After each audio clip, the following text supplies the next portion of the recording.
I mean, is Cooper Rush worth 2.5 points? I would hope Quinn Ewers put up a decent stat line against Arizona State. If he didn't, we have a real problem. You can say the same thing about Creighton. Okay, they had the one good game against Kansas at home. When Toast talks about the kicking market, it's like some earth is flat shit. Andy, true or false, this is going to be a dog walking. Dog walking. This is my dog walking of the day. I think it's going to be very ugly. Dog walking. I think this is going to be ugly. Hey, get this sword. What sport? Hockey. The Anchorage Aces. Mm-hmm. It's a big deal up there, the Aces. Yeah, well, it used to be. You got season Not tickets? anymore. Oh, why? What happened? It used to be. I think they folded because no one went to the games. They didn't have money. We were just talking about if Anchorage, Alaska, where Toast lives, could support a minor league sport team, a minor league baseball team, minor league. I was thinking there'd be a minor league hockey team up there, but Toast informed me no, there is no minor league team, and no, that it wouldn't be able to support one because no one would go to the games, he said. So there you go. You learned something about Anchorage. But they do have a team in the North American Hockey League, if that helps anybody, for anybody that cares. The North American, the NAHL? Yep, that's the one. Anchorage Wolves. Get your tickets now. Anchorage Wolves. You can find that on the Ocho. All right. So what's up, everybody? Happy Sunday morning. Hope you all had a nice Saturday. I did not. I placed 4 bets. I lost 3 of them. So the money I made on Friday, I gave it back on Saturday and a few dollars extra. So yeah, hopefully we'll have a nice Sunday. I have 4 bets open at the moment. I don't know how much I even really like them, to be honest. It's Sunday and I don't know my confidence level on them, but there's a bunch of games that I think are interesting that we'll talk about.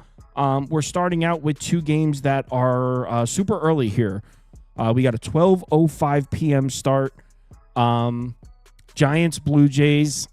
I mean, I really, really want to bet the Giants. It sucks. So, okay. 1 second. It sucks because everything that you want is there.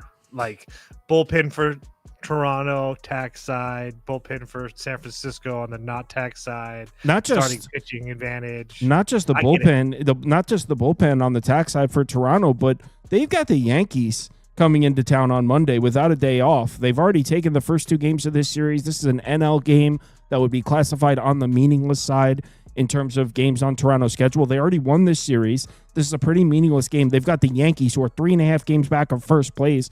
Probably the series that's starting on Monday against the Yankees, up to this point, the biggest series of the year so far for Toronto. Oh, there's no question. After the Michael K comments, the last series, and them not being a first-place team and all that. Oh, absolutely. Yeah, as Trevor would say, they have it circled. The drama that's going on between the Blue Jays and the Yankees right now, the fact that we're this deep into the season, the Blue Jays are in first place. They're a series, Blue Jays-Yankees starting Monday. You can argue this is the most important series the Blue Jays have had in years. So they've really got it circled, so to speak. And you got this meaningless game against San Francisco before that. Do you really want to use Hoffman a third straight day here? I don't think they do. Jose Barrios hasn't looked all that great. I didn't bet it, but I think this is a spot you play the Giants in the world's biggest look-ahead spot. Spoon, are you with me? I didn't bet it. Giants minus 105. You can get it right now. Caesars Bet 365. Both have it available. If anybody has this game circled, it's Robbie Ray. He had his best season of his career here in Toronto. It's not like it was last year where it's the same pitching staff and they know all of his tricks. This has been a few years ago. Robbie Ray is pitching very well, serviceable any way you want to look at it. He's had some great games this season. I think he can pitch well versus this Toronto lineup, especially with them looking ahead towards that series. It's much more important to them. They're ahead of the Yankees in the standings right now. You just got to circle the Giants' bats. Can you trust them? And Jose Barrios, he's coming off a start where he gave up 4 earned runs in just 3 innings pitched. You look back 2 games ago versus New York, 6 earned runs, 4 1/3 innings pitched. I think this is a spot where San Francisco can get a few runs. I don't expect the bullpen to throw their best arms. I'm betting it. Giants minus 105. You're actually doing it? All right. Yeah, I'm in. Let's do it. Oh, you guys are a bad okay. influence, man. I'll do it too. I know. So the only thing I can't really add anything. I will say that Berrios has looked really good his last few starts. 3 of those last 4 have been on the road. The home starts against the Yankees got destroyed. Home start against the White Sox looked decent, so good for him. But I also will say I do think this is going to be like a breath of fresh air after seeing as far as the Giants bats are concerned, after seeing Yamamoto and Bassett and Ohtani, and they obviously got to Dustin May and stuff. So I don't think this is disgusting, but there's just so many narratives here with the Blue Jays playing the Yankees, the Rays, Robbie Ray playing with them, or playing with San Francisco, now going back to Toronto. The bullpen situation for Toronto, just to pull it up, just to double check. Hoffman's went back-to-back days. Yariel Rodriguez has went back-to-back days. Brandon Little has went back-to-back days. That's 3 of your top 4 arms in the Toronto bullpen, all back-to-back days as well. So if what's his face, if Berrios gets into any trouble, you're going to be seeing some of those lower level arms. So yeah, I'll bet San Francisco. I didn't want to, but you're right. You kind of have to do it. I just bet it, and I actually got a plus 100 on ESPN bet, so I'm in at plus 100. God help us. So sorry to take the Lord's name in vain, but I just bet the Giants against a very hot Blue Jays team. I can cash this out. Thank you for that. I'm moving over to ESPN bet with that. There you go. Shout out ESPN bet. Shout out ESPN bet. My email's open. Orioles on the road in Tampa. Totals at 8.5. We talked about this one in the voice chat for a long time. Went back and forth about it. I went back and forth from originally liking the under, and then I was liking the wait, hold on. Why did this move down on the screen? So originally I liked the over, and then I liked the under. But I think after all the deliberation we went through, I didn't bet the game. It feels very coin flippy, but after all the deliberation, I landed on raise or pass. So, Toast, do you have anything? We talked about this one in the voice chat forever and really didn't make much headway, to be honest. I was just as confused about this game when we started talking about it than after we finished. Yeah, I have no reason to believe that Pepio doesn't pitch. I would assume that he pitches well. I know that Baltimore got him the last time, but he pitched really well in this ballpark against Baltimore the first time that he saw them. And again, he struggles with righty bats, really good versus lefty bats. Westberg, Lariano, Tyler O'Neill, Jacob Stallings, really the only righties in that lineup that you really have to worry about as far as Pepio is concerned.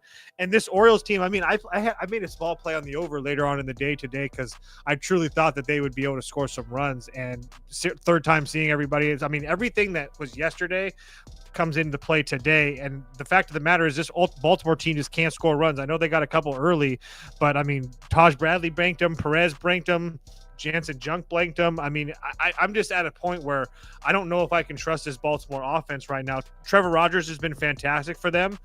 So I guess I would lean to the under as well. I don't want to play that in a start, but yeah, I just think that the Rays have advantages everywhere on this board. So it would only be the Rays for me. I want nothing to do as far as actually betting this game with my money, though. I don't like how, and you kind of touched that. I don't like how the last time these two pitchers saw these lineups, the opposite happened. Trevor Rogers got rocked by the Rays, and Pepio pitched pretty well against the Orioles. So I don't like the potential flip flop. Not that that makes any logical sense. More of a superstition thing than anything else. I'm sure what Spoon is about to tell you about is the fact that this game's at 12:10 p.m. Right, Spoon? It is at 12:10 p.m. and a lot of times that means it's more offensive weather here in Little Steinbrenner Field, an absolute copy of Yankee Stadium that's just been plopped in Florida for them to practice getting the angles of the stadium right for the outfielders and all that. I'm leaning towards this under. You can still get the 9 right now. You got Trevor Rogers, a guy that's pitched his entire career in Florida. It's going to be the biggest issue for them tomorrow offensively will be the heat. It's going to feel like it's over 100 by the time you factor in everything.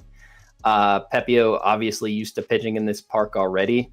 He pitches really well to lefties, .92 whip on the season, 3.2 xFIP. That's all the big bats for the Orioles. So I feel like he can keep them off the board.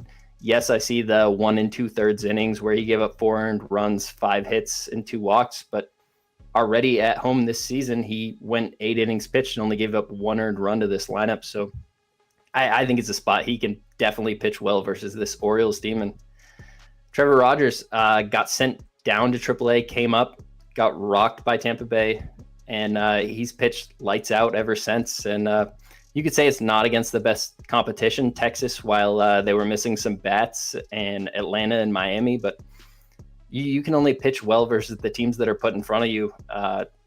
This is a spot where I think Trevor Rogers is going to come with his A game once again. I'm leaning very heavily to this under 9. I might get there before I go to bed tonight. See, this super chat here, this is why, by the way, this graphic says 8.5. You can get a 9. That's what I was talking about. This is why I don't believe in the Brewers. Is super chats like this. Trevor Vandenbosch, a $10 super chat. Brewers own the Frauders. Just admit we're a damn good team. Nobody that has a solid team, a confident team, needs that type of validation. It's like in sports betting. When someone keeps reassuring you that they're good at sports betting, obviously they're just trying to convince you they're good at sports betting. So Trevor, just really quickly, put down Grandpa's cough medicine. We all picked the Brewers last night. Swept them. Swept the board with the Brewers. That's untrue. I picked the Dodgers.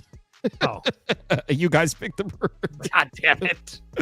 But see, the fact that Trevor continually searches the validation for the Brewers means the Brewers are a flash in the pan and a slightly above average NL team. They're one loss away from being lost as a franchise in Trevor's mind. Yeah, they lose one game and Trevor's like, it's done. Trade miss. White Sox Pirates. Do you guys like him coming in from the bullpen during the All-Star game? I thought it was a good role for him. Yeah. The fact that he's even there is kind of a joke. So White Sox Pirates in Pittsburgh. I lost this one. Bet the under. Me too. I went right back to this one though. I'm on the over. No, I'm sorry. I got 8.5. Can you still get that 8.5? Yes. Yeah. Multiple books. Caesars have an 8.5. Bet 365 does. You're paying juice for it. Does. I paid minus 125 for it myself. So then you're same bet pretty much. Yeah. So I'm on over 8.5 here. 1 second. I'll pull up my spreadsheet. But White Sox now seeing a lefty where, I was just talking about the other day. Remember when I took White Sox team total over or pass? They saw falter in that one, and I was saying how the White Sox have been hitting lefties better than righties. They're not an explosive lineup against lefties, obviously, but they are better against left-handed pitching than they are against right-handed pitching. They got a lefty here in Andrew Heaney, who not only is a lefty, he's been struggling. In his last 5 starts, he's got a 9.61 ERA. I'll pull the graphic up so you could see just how bad it is. Look at the colors here. A lot of red. 9.61 ERA in the last 5 starts. If you scroll down to his game logs, paint by number. There's a lot of crooked numbers here. So it's a lefty. It's a lefty that's not pitching well. I like it on that side. Also, weather, gorgeous for scoring runs here. Plus 11% run index. 3rd on the board behind Coors Field and the Bank. So you got slight wind blowing out. It's hot. Really nice day for scoring runs. So I like the White Sox to score some runs. And then on the other side, Savale, man. Oh, my. This dude just can't get he can't get people out. There's no other way to say it. So I originally was going to go back to the White Sox team total over. There was a 3.5 at minus 105. I elected instead to just take the full game over 8.5. I see a White Sox team total over graphic here. Is that you Toast? Mm-hmm. All right. I can't really add much. You pretty much said everything for me, but again, continuing to find ways to back this White Sox team when they face a lefty. And here we are against Andrew Heaney, who's been pretty damn bad. I will give you his starts at home have been much better, but not enough to scare me off with this White Sox offense on the road has been essentially like a top 10 offense over the last month. And they've been even just as good versus left-handed pitching as well. So getting a full 9 at bats. The only reason that I didn't personally play the over is because I just played the over the other day and it needed like 10 White Sox runs. This Pirates offense is so hit or miss, but I will say I do like the spot for them considering the fact that they're going to be seeing Savale and they've seen over the last, couple weeks, SWR, Joe Ryan, Seth Lugo, George Kirby, Luis Castillo, Brian Wu, Sonny Gray. So this would be a nice step down in competition for them as well. Spoon? I'm on the Pirates. You can get -140 right now. I'm pretty close to it. You guys neglected to mention that all the bad Andrew Heaney starts have come on the road. His last three home starts. His last 3 home starts, I want to say 17 2/3, 2 earned runs between them. This is PNC Park at nighttime. If you kind of want to look into advanced analytics, the runs go up between the starts that come between 6 p.m. and 8 p.m. And this game starts at 1:35 p.m. Their time. It's a much more pitcher-friendly park at that point. There's a lot that goes into that. I think Andrew Heaney is set up to take advantage of that. On the other side, we got a KBO pitcher on the mound that we get to fade a few more times before. I don't think the White Sox are going to take him out of the lineup. Or out of the rotation. They get a guy they don't even have to pay to go out there every 5 starts, and nobody wants to play for the White Sox as is. I think this is a Pirates spot. Really close to playing that -140. It's in my bet slip. I haven't pressed the button yet. All right, let's move on to the next game. Oh, I'll head over to the voice chat first. We'll get caught up on that. They didn't have any picks for the first game. Oh no, I'm sorry. They did have picks for the first game. Jacob's on first 3 under. Giants. Oh, that's Kyle and Spoon. That's us. All right, let's go to the next one. Was this one. All 3 people on the over. Jacob and Money Mark on the over as well. So next game, Angels Phillies. I ended up taking the over here as well. I got an 8.5. Spoon is about to tell you. In fact, Spoon, why don't you go first? Because what you said about Jose Soriano being a ground ball pitcher and Philadelphia keeping the grass longer, I thought that was intriguing. But before, that's what he's about to talk about. But I will say he struggles a little bit against lefty bats, and you've got strong wind blowing dead out to right field. Any lefty, well, in both lineups, but any lefty in the Phillies lineup should be a really good home run spot for those of you that do that sort of thing. But I'm on the over. Rangers. I'm on the same as you. Oh, we're both on the over? All right. So, Spoon, I know you think Soriano has a chance to pitch well, so go ahead. Yeah, I think Jose Soriano has a chance to pitch well. We all know the weather is going to be very offensive tomorrow. Jose Soriano knows that as well. His favorite pitch is a sinker, and it's a fastball that looks like you can hit it really far. But when he puts it where he wants to, when you hit it as hard as you want, it goes straight into the ground. As you mentioned, the grass famously kept just a little bit longer here. Philadelphia has a few ground ball pitchers of their own. And on the opposite side of this, we got Ranger Suarez. This guy has been pitching amazing all season. I keep waiting for the regression to come, and I don't see why it doesn't happen tomorrow versus these Angel bats. I have a serious lean to the Angels. I'm not going to probably get to the ticket window simply because I don't want to lose any money to Ranger Suarez at this point in the season, trying to say he won't continue to pitch well, because even though when I watch him pitch, I think he's just one missed pitch away from giving up 4 or 5 earned runs. Every single time he goes out there, he's giving up 1 earned run, no earned runs. And I'm not trying to play that game. But he pitches really well against lefties. There's not a single lefty in this lineup you got to worry about besides Shanuel. So the righties are all going to be there. You're going to have 8 true righties in the lineup versus them tomorrow. I think this is a spot, really offensive weather. Wind's blowing out the opposite direction for righties to really take advantage of it. But I think this is a spot where the Angels bats get to Suarez. I think Soriano takes advantage of that long grass and pitches really well. Angels money line or nothing. All right. Toast, you're on the over? I am.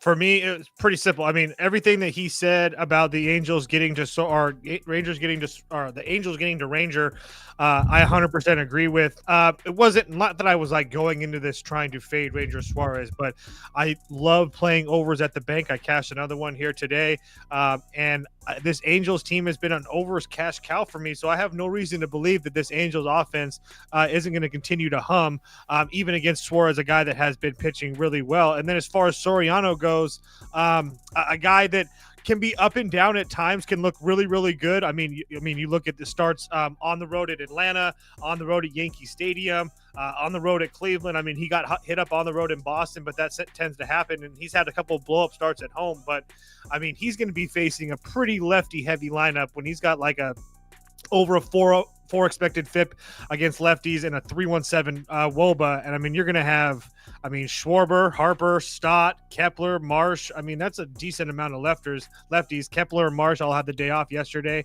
or today. So I just think that there's multiple ways for both teams to score runs, not to mention the fact that neither one of these bullpens can really be trusted anyway. So yeah, I played the over 8.5 as well. Not to mention the weather's fantastic. Obviously, I think we already talked about that. All right, next game. And the next game is Padres Nats. To be honest, I don't even think I looked at this game. Toast, you want to take it? You think the Padres get to Gore?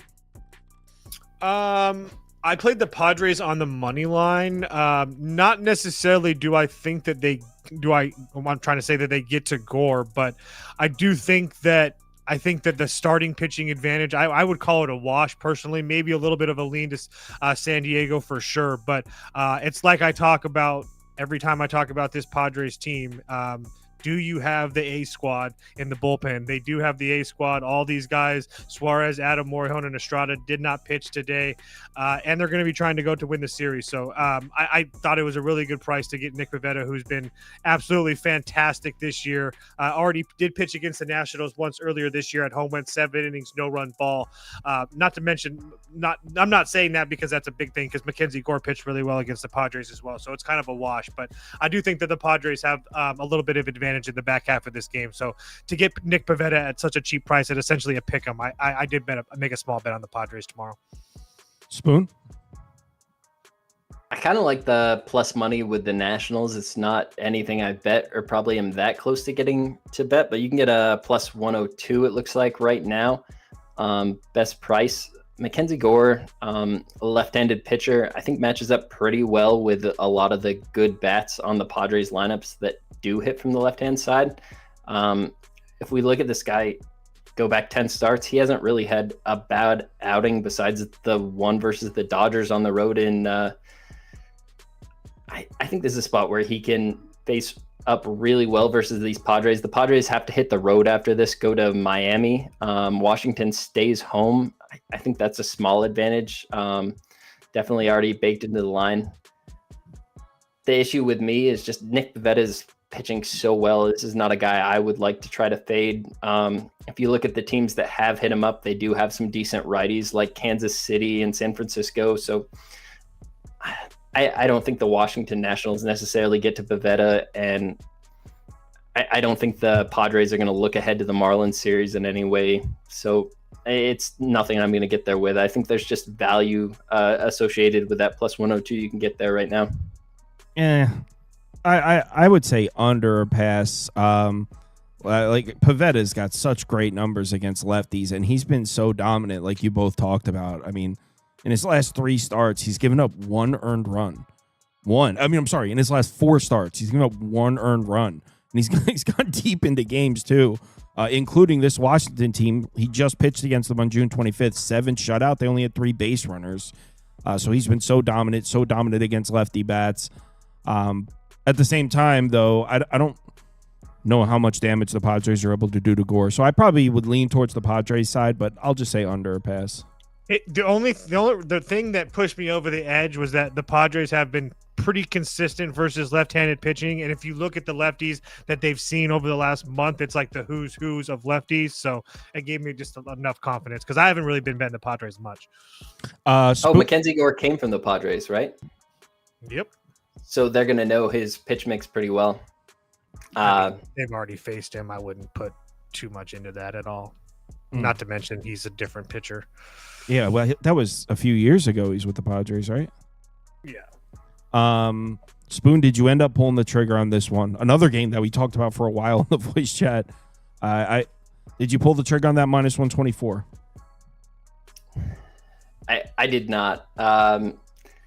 Looking at this game, I just don't really want to back Stroman. I think the Braves can definitely get to him, but you look at the shape the Braves bullpen is in, and even if they do get to Stroman, these Yankees bats are always alive. You look at today's game, for example, they were down, I want to say 4 or 5 runs, came all the way back, scored at least 12 runs. Even if Grant Holmes goes out there and throws a great game, they could still lose it when the B bullpen arms come in. And Grant Holmes is coming off a start where he gave up 5 earned runs, 11 base runners. The game before that, he gave up 7 base runners.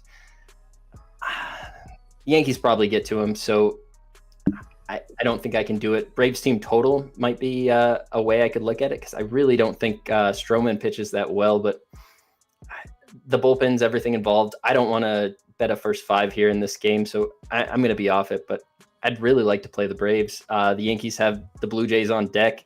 They're looking ahead to that series, in my opinion, but in looking ahead to that series, they know they're 3 games back, 2 games back right now, and every win is very important. They got Grant Holmes on the mound with the bullpen advantage. They're going to try to get that win. Yeah, by the way, the bullpen that Spoon's referring to, because we were in the voice chat talking about the Braves, and I was close to betting it, and then I looked at this, and I just can't do it. Iglesias back-to-back. I don't know if they use him 3 days in a row. Pierce Johnson back-to-back. I don't know if they use him 3 days in a row. Probably won't see Dylan Lee back-to-back, and he threw 20 pitches. Rafael Montero, he's not back-to-back, but he threw 29 pitches tonight. So the Braves bullpen is seriously compromised, which is why I can't get there with the Braves money line.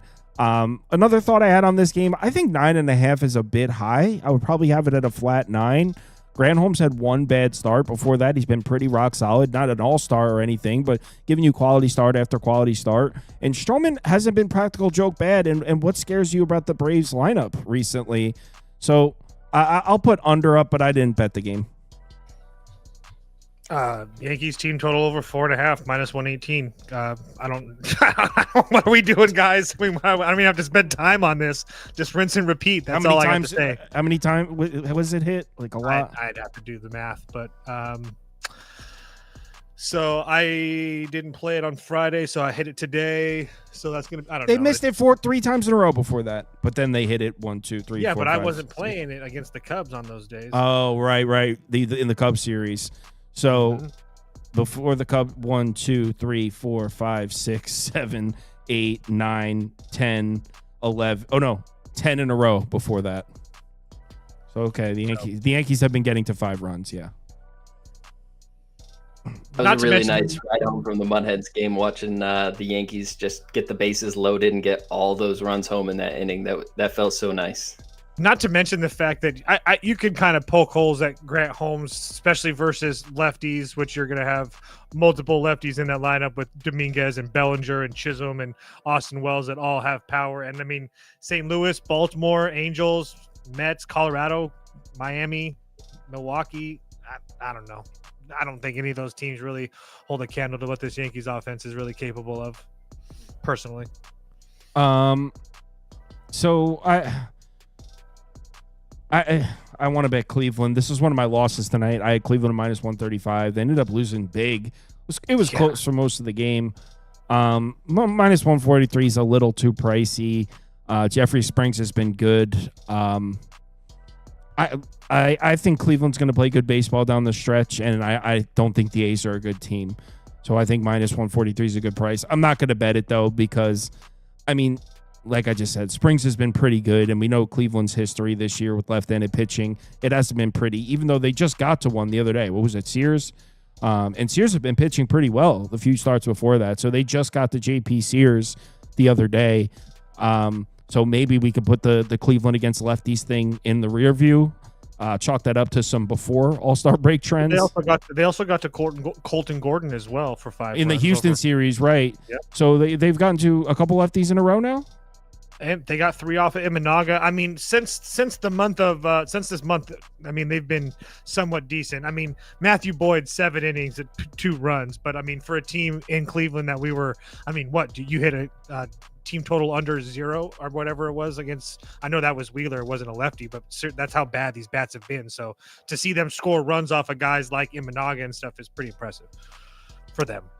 Spoon, I know you're leaning towards the A's. Yeah, this is still a Cleveland lineup that not really proven versus left-handed pitching. Jeffrey Springs pitches in one of the toughest ballparks to pitch in, and now he's coming to Cleveland, a much more pitcher-friendly park. You look at other dominant left-handed lineups like Detroit. He went into Detroit, went 5 innings, only gave up 1 earned run. Same part of the country.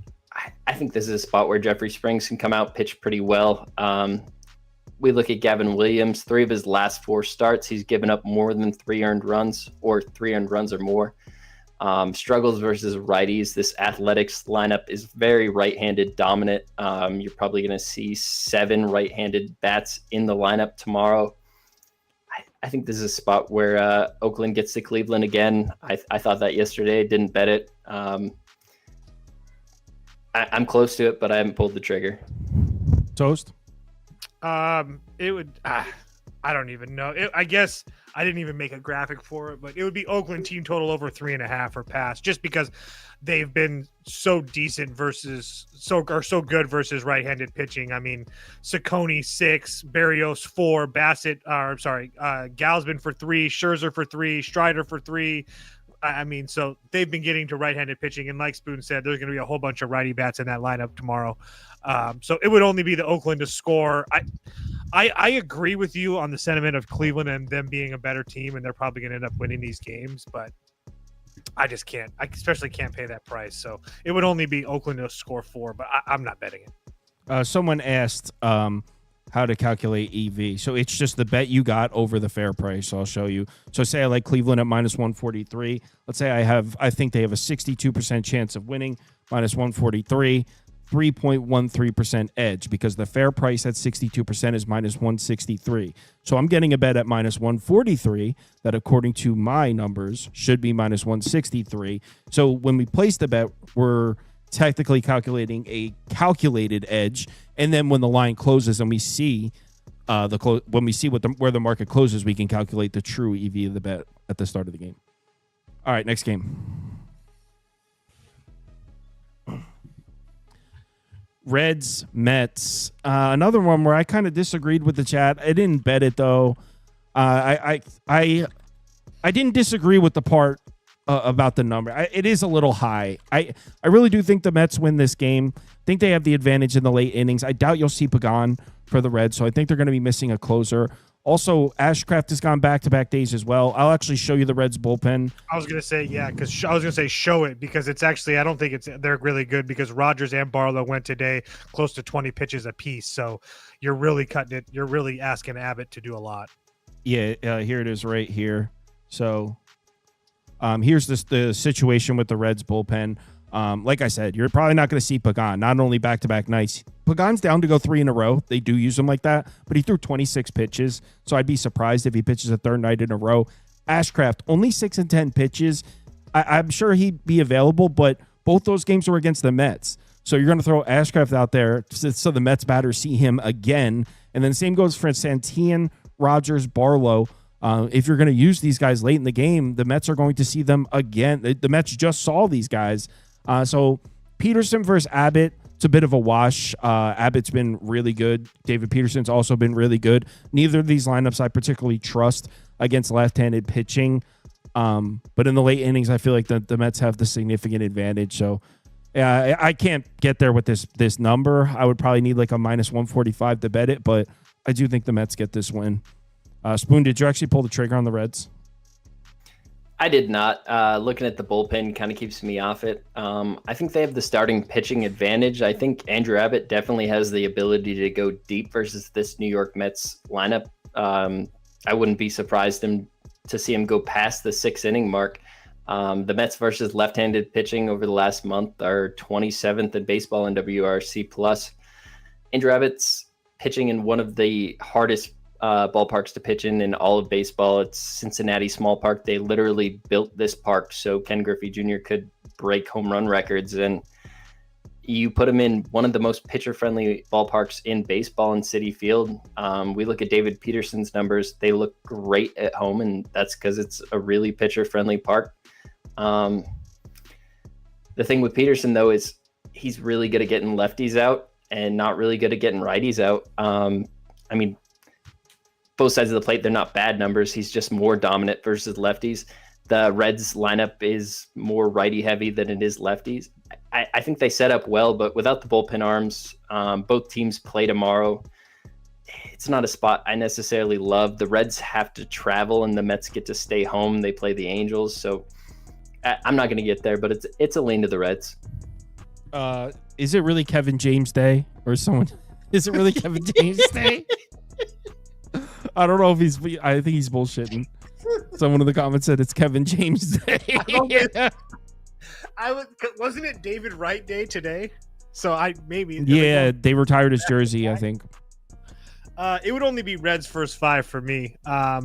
Just because this Mets offense is just so hit or miss for me. I do think that they've been better versus left-handed pitching. They've seen some decent ones depending on how you look at the Yankee series and whatnot. And they got to Quintana, who's, I know he's not very good, but I 100% agree with Spoon that I do think that the Reds have a starting pitching advantage, considering the fact that Peterson, I agree, is very good, but struggles with his righty bats, and you're probably going to have 8 righty bats in that lineup tomorrow for the Reds. And then on top of that, the Reds have also seen some pretty decent lefties lately with Manaea, Gomber not so much, but Ranger, Luzardo, Crochet, Fried, Rondon. I mean, going back about a month or so. So I do trust that that's not really a huge step up in class for them. So I don't want to deal with the Reds bullpen, but the Reds first 5, I didn't make a graphic for it because I just really wasn't sure. So I apologize for that. But yeah, it'd only be the Reds for me.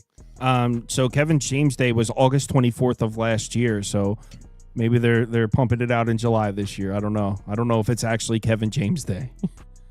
And also, I don't think that should influence your bet either way. But I might pull the trigger on the Mets if I knew it was Kevin James Day. I was going to say, you're about to get a super trap from Trevor. How do you not bet the Mets on Kevin James Day? Plus, they're wearing the Ultra City Connect July jerseys. I love Trevor so much.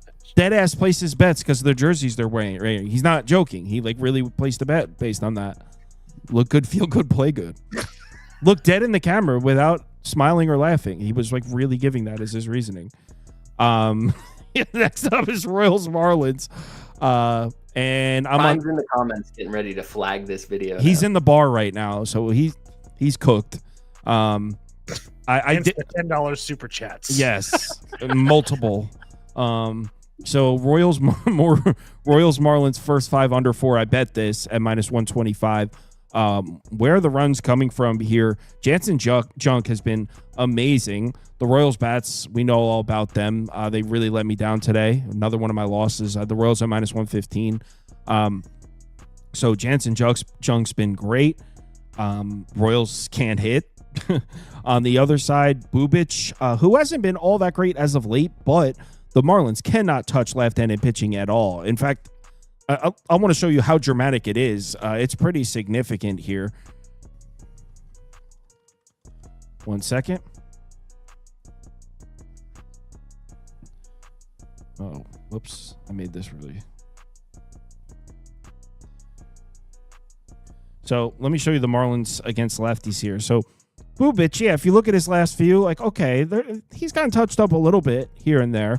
But look at the Marlins against lefties. This is just, good Lord. This is the worst lineup in baseball against left-handed pitching in the last month. Dead last in WRC plus, OPS, and WOBA. Not to mention, this has been one of the worst home lineups in baseball all year. So I don't know where the runs are coming from on either side. The reason I stuck to the first 5 instead of the full game is the Marlins bullpen is a little bit compromised. I'll show you.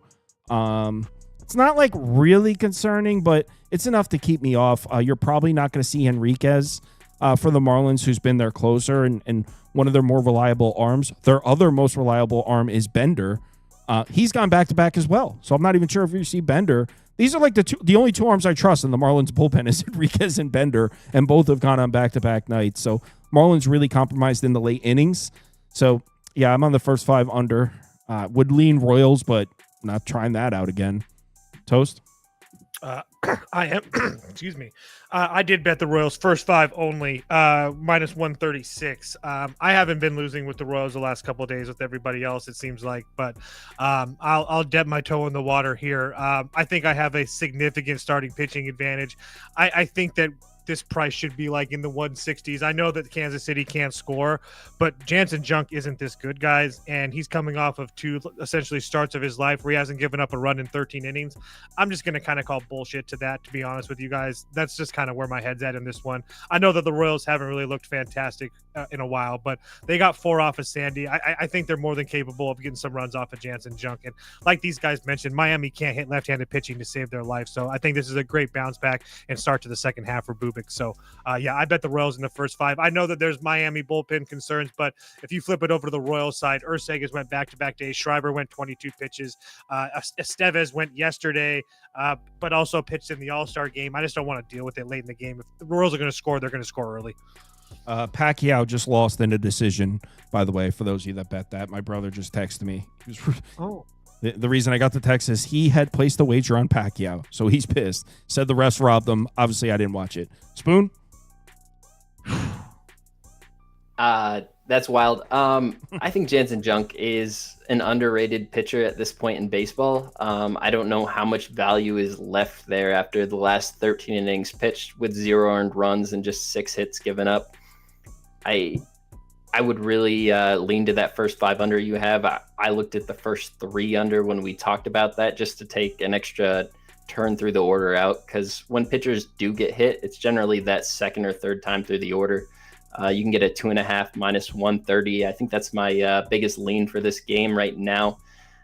I trust Chris Bubik to pitch really well to this Miami lineup. I just don't expect Kansas City's bats to score any runs to back him up versus Junk. So an under, however you want to go about it, first 5, first 3. I wouldn't want to bring the bullpens into this with Miami missing their best arms at this point.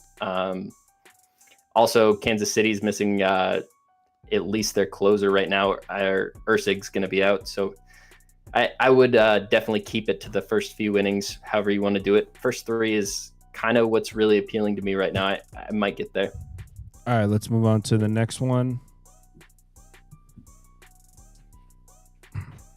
Boston, Chicago. The reason this total's down at 7 is we got wind blowing in at Wrigley, and we know how that ballpark reacts to the wind.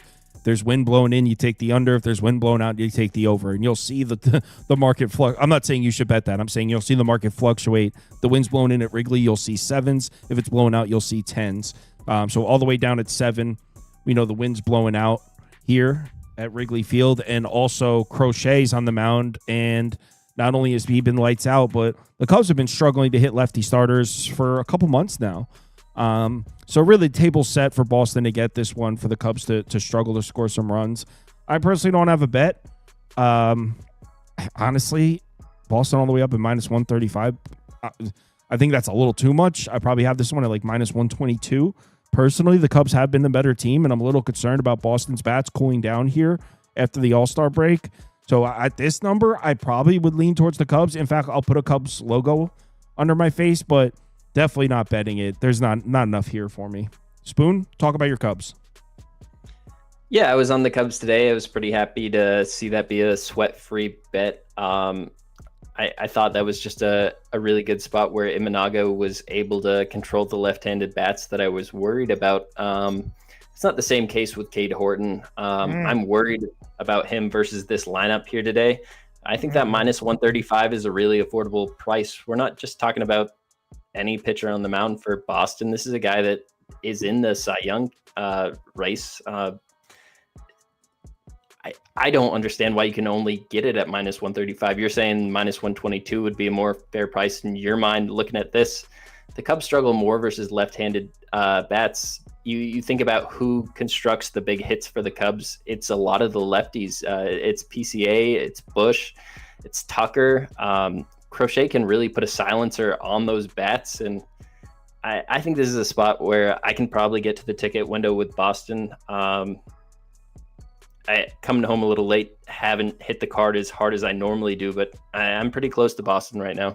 I don't think I would put the Cubs as plus 115 favorites, dogs at home against many teams. I mean, you got to think in Fenway, we're looking at like minus 175, minus 180. I just don't think the Red Sox are that good, and I'm a little worried about the bats, because if you remember when Devers first got traded, we were all like, I mean, guys, this lineup might be really bad. And then out of nowhere, they caught fire, and it was like explosive.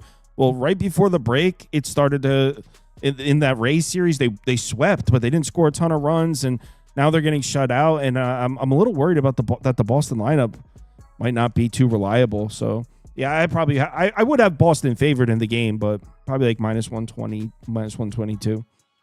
You're gonna have to type this because they literally just populated. But Boston first 5 money line minus 142. I just really think if there's a spot for Boston to start scoring some runs, it's here against Cade Horton, who not that he's been like super bad or anything like that. He's actually been somewhat decent at home, but the 2 home starts that he was good in was Cleveland and Pittsburgh, which both those teams are really offensively terrible. And then Seattle absolutely punished him. But what my issue is that his lefty-righty splits. I mean, 141 OPS plus versus right-handed bats, a 98 versus lefties. So really struggles versus left-hand or right-handed bats. So Ref Snyder, Gonzalez, Navarez, Story, Toro, Rafaela, all going to be hitting from the right-hand side. I mean, really, Boston's only going to have 3 lefties in the lineup. One of them being Roman Anthony, who's on a 10 or 11 game hitting streak right now, and Jaron Duran, who can hit right-handed pitching as good as anybody, not as good as anybody, but pretty damn well. So I don't really worry about the Boston lineup against Cade Horton. So yeah, I'm going to play the short, or not a short number, but the juice number with the Red Sox in the first 5. I don't want to deal with the bullpen. Someone said Boston should be minus 175 without Crochet. Are you freaking kidding me? No, with Crochet. Oh, okay. In Wrigley, the Cubs are in first place. Like what? Yeah. No way. I will say, like, the Boston bullpen has been better than I thought. So I guess Boston does have probably an advantage in the bullpen, but I don't know. I still don't trust those guys. I really don't. Those are fake numbers. I kind of agree, dude. Dude. I'm just saying, when Greg Weissert comes into the game, anybody that's betting Boston, nobody's confident. Not one person is like, all right, we're good. We got this. Twins on the road in Colorado. I didn't look at this one. The Rockies end up winning. Yep, 10-6. Look at these Rockies, man. Obviously, you would expect the Twins to get right here after dropping back-to-back games against the Rockies, but honestly, the only way I would go would be the Rockies to complete the old sweep here. They're hitting the ball. Twins are not acclimating well to Coors Field. I didn't look at this game. I didn't bet it, but I wouldn't lay minus 250 with the Twins. No chance. So Rockies are best. Yeah, ultimate pass. Joe Ryan pitched in Coors like 2 years ago, whatever, got throttled. That means absolutely nothing, but I know everybody always asked, has he pitched in Coors? Also, only 2 road starts recently for Joe Ryan going back to the beginning of last month. So Houston and Miami, he was decent in those, but Marquez, if he was just, he's actually been really good on the road. He's last couple of home starts, he's been hit up by the Dodgers and the White Sox. So it hasn't been great when he's been at Coors, but it would only be the Rockies for me. This price is ridiculous. Spoon.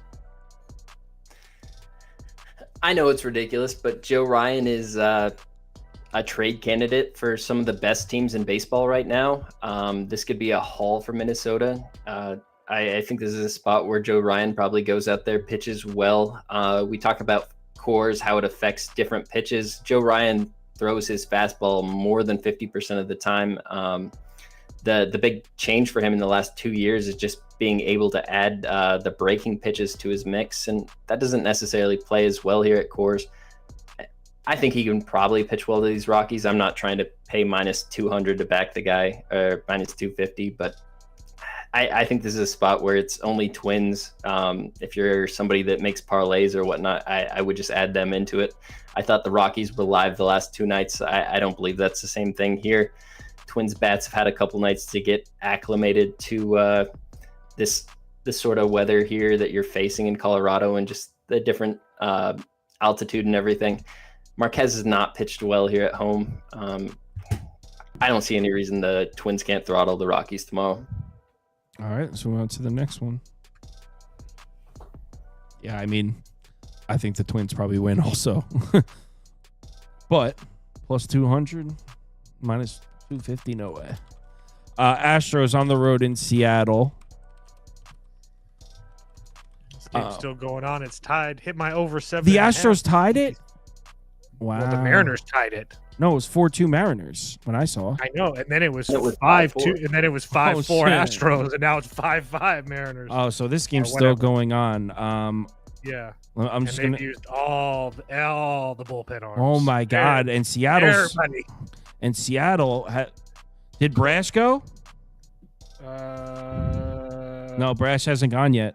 Not yet, but they're not going to Did have a Bizzardo choice go? here. No, Bizzardo didn't Yes. go yet. Bizzardo or Laguma? Oh. No, Bizzardo with a B. Bizzardo. They've Sorry, been my using bad. him a lot. What about Spire? Yes. All right, so he's not going to be available tomorrow. Wow, this is crazy, this game. All right, so I'm going to update my bullpen sheets here. You guys have anything to say on it? Not really. I would lean. Let me see what the Astros are working with as far as their bullpen, because I didn't really was able to look. I mean, the Astros are going to have a little bit of an advantage in the bullpen just because their main guys didn't pitch the last couple of days. But I mean, Brian Wu has been fantastic. Hunter Brown is coming off two of his worst starts of the season, maybe of his career. Well, not his career. He got lit up a couple times harder than that. But I would expect him to bounce back. He has fantastic numbers against Seattle in his career. His last 3 road starts in Seattle, 18 total innings, only 1 run. He's been fantastic. So small lean to the Astros. I would like for them to lose tonight and then maybe get them at a decent price, but small lean to the Astros. I would want plus money. Spoon, anything to say on this one? The game going to extras tonight, adding a bullpen kind of curveball into this changes how I necessarily feel, but I would either lean to the under 7 that you could get. This is T-Mobile, one of the hardest ballparks to pitch in.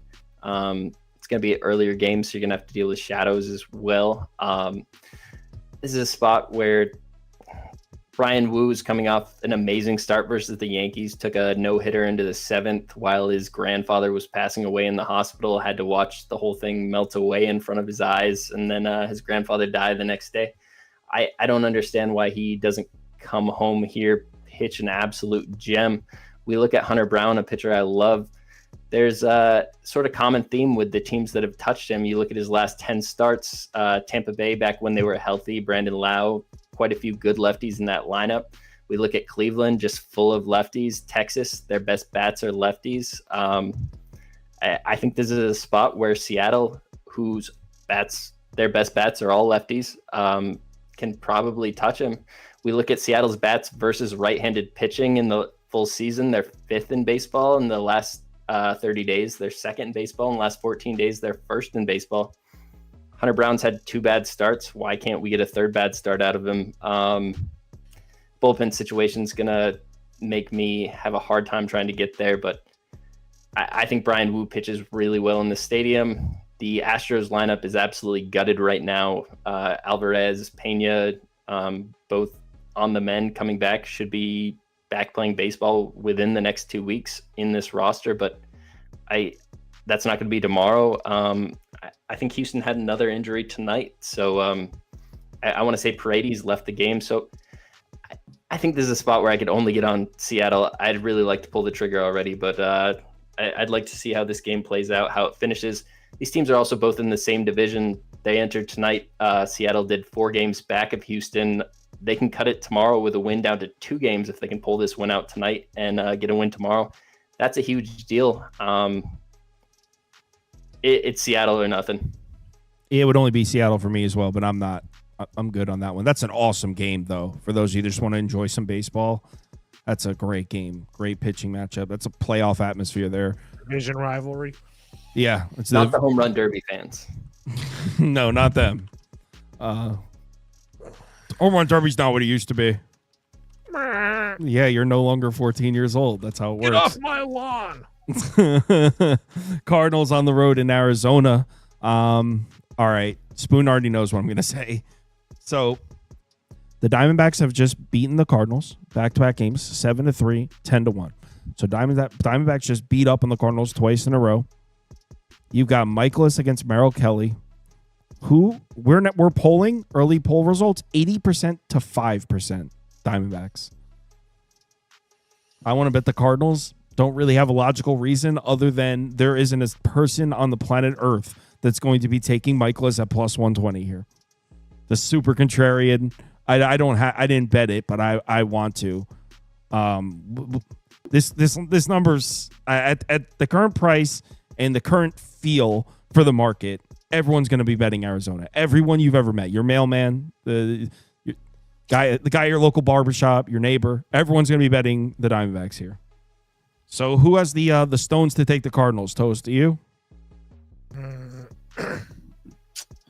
I don't know. I wouldn't bet Arizona at this price personally. I'm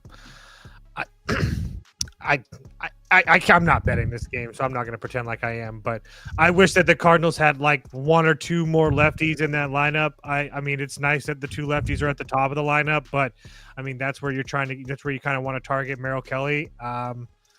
I don't know, man. I agree with you that and this number probably going to continue to rise. So you're probably going to get the Cardinals even at a better number tomorrow, I would assume. I agree with you that I would call a little bit of bullshit on Arizona scoring 17 runs a night. Obviously, I'm exaggerating, but you guys get my point. So it would only be the Cardinals for me because I'm a contrarian, but I don't have the stones to do it now. Actually, the early movement is it's moving towards St. Louis. It opened up at 108. No, I opened up at like plus 125. DraftKings is now down to plus 118. Oh, so it opened at plus 108 on FanDuel. Okay. But it looks like that's the only place ever. So that's like a screwed up line. It looks like they opened up with a rogue number, which is typical FanDuel. But Caesars opened up plus 122, dropped it to plus 118. Yeah, I can see on my chart now. Their early movement, it looks like they took some Cardinals money. So yeah, something's going on here. Spoon? If you look at the Diamondbacks versus right-handed pitching on the full season, they're first in baseball in WRC+. But if you look at the last 14 days, they're 19th in baseball. And what's common theme with the last 14 days is that Corbin Carroll and Ketel Marte have been dealing with injuries and being out of the lineup. There was a report that Marte would miss this whole season with not the whole season, this whole series with what's going on with his personal life, the break-in and everything involved. And we look at Corbin Carroll. As you said, the Diamondbacks have already won this series as a guy dealing with a broken hand. Why would he play all three games in this series? I could see him getting a day off. If you get the Diamondbacks without those two bats in the lineup, that could be absolute huge game changer. Sorry to interrupt you, but Marte's supposed to play tomorrow. The Arizona papers say that he's supposed to play tomorrow. The Arizona papers? Would you leave me alone? The Arizona papers are going to report. If you read the report, it says that.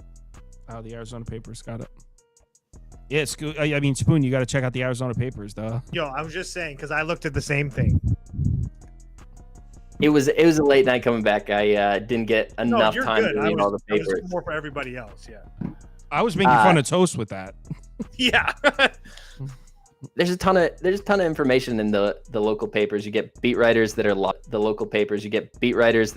into these teams. They know way more. They're not focused on 30 MLB teams. They're focused on one. You can get some great information and insight from them. So no shade there at all. I'd love to get there with the Cardinals. I think it's a super fishy line. My X's and O's don't back it up enough for me to get there with a window, but if I could get those bats out of the lineup and bet it before they're announced, I would love that. But if Marte's coming back tomorrow, that's probably not a thing I'm interested in. I kind of want to bet it. Just ultra contrarian. So if you wait and Marte's back, everybody hears Marte's back after seeing him out the first two games, and then they see that they've already won the first two games without their biggest bat, why wouldn't everybody be hammering the Diamondbacks and you get a better price on the Cardinals? You think about that graph where you want to bet the team, you want to bet it at the best price. Yeah, but I mean, that's the best prices right now. You gotta assume that the line's gonna move with that action. Yeah, that's assuming Marte's definitely going to come back and it's going to influence the mark. I mean,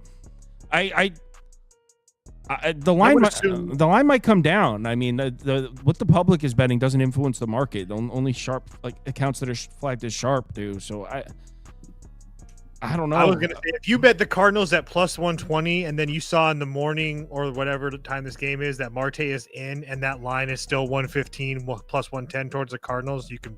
I mean, that pretty much gives you a pretty good indication of what the books think. I won't bet it now. Let's keep going.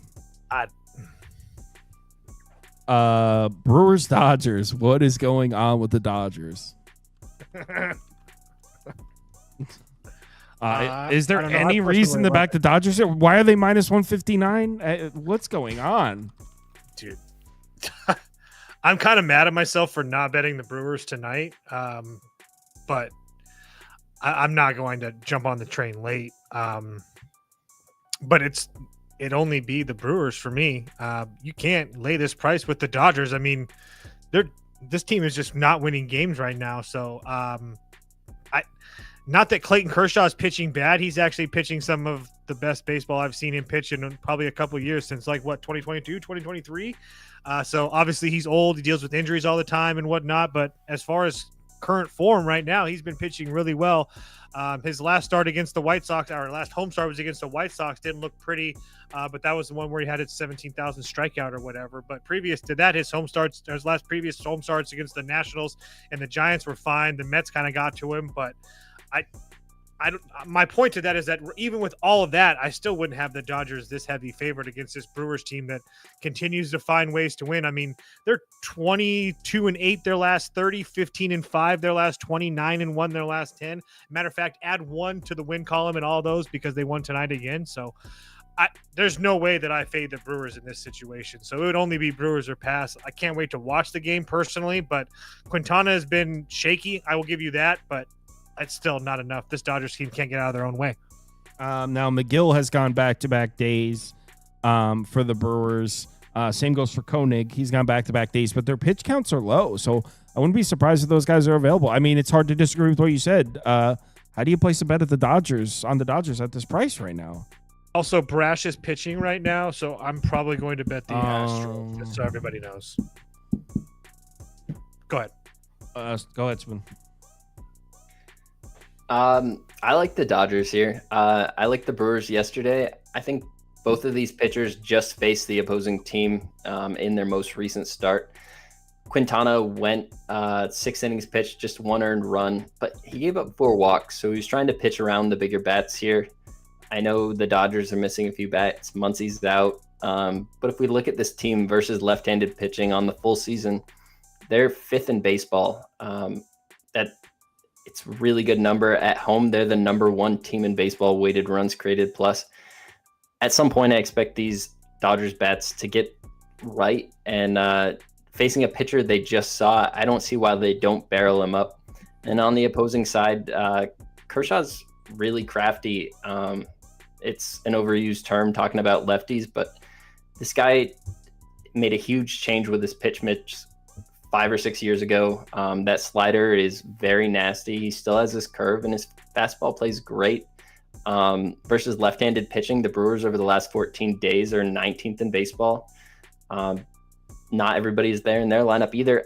I don't expect the Brewers to beat the Dodgers again tomorrow night. I don't know that I get to the ticket window with it, but if one of these pitchers is going to be able to pitch 2 games in a row, good versus the other team, I expect it to be Kershaw and not Quintana. Just also, this is not from the papers. This is from The Athletic. Mookie Betts isn't even sure that they play tomorrow, so they might give him another rest day to get his feelings right, because I know his feelings are hurt. Well, I wouldn't. I don't know if Mookie Betts would really move the market. I know, but that's a big name. I figured people would want to know that. Next up, and the last game on the board, Sunday Night Baseball, Scooble against not Nate. It was supposed to be Nate the Great. I know, it sucks. That would have been an awesome Sunday Night Baseball game. Exactly. Now we're stuck with this crap. It was supposed to be Scooble against Eovaldi, which would have been electric. I mean, you have to think the Tigers' losing streak probably ends here, right? They've lost 6 in a row.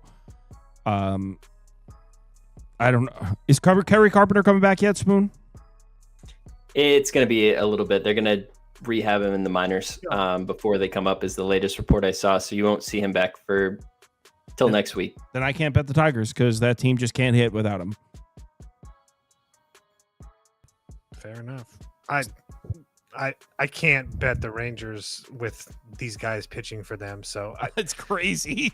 It just sucks. And especially this news just happened in the last couple hours. So I'm not betting the Tigers. I guess you could put the Tigers up for me, but if the Rangers had any decent pitching on there, I would definitely take a shot.